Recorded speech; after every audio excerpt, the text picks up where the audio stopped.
Hi guys! Welcome to my Not So Daily Vlog. So, samahan niyo po akong pumasok ngayon sa school. Pupunta na po kami sa bus. Nandito na po kami, nakasakay na. Then, mabilis lang po yung biyahe namin papuntang school kasi since malapit lang yung fila namin sa school, mga 6 to 10 minutes. Depende po sa bilis ng biyahe. So, andito na nga kami sa school guys. Pasok na po kami para mag-login. Then, after po namin mag-login, pupunta na kami ng quarter sa school. Then, doon kami mag-wait before mag-start yung klase.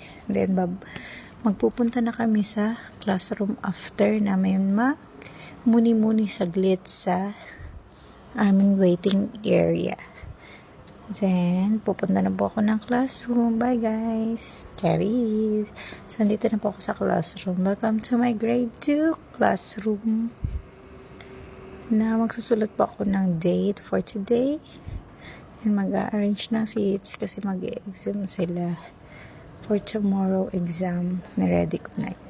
Kasi, baka mamaya konti lang po yung pumasok. Dahil Ramadan po ngayon.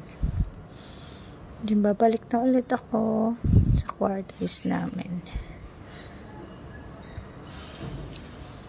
Yan, after niya bumalik ako sa classroom at nag-ayos-ayos. Then back to ulit sa quarters. And kakain for my break time dahil wala na kaming pasok. Wala din ng mga estudyante. Isa lang ang pumasok. After kumain, uwian na naman guys.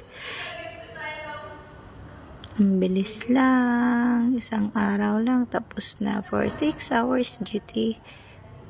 Hindi napagod si teacher. Bye guys. Thank you for watching.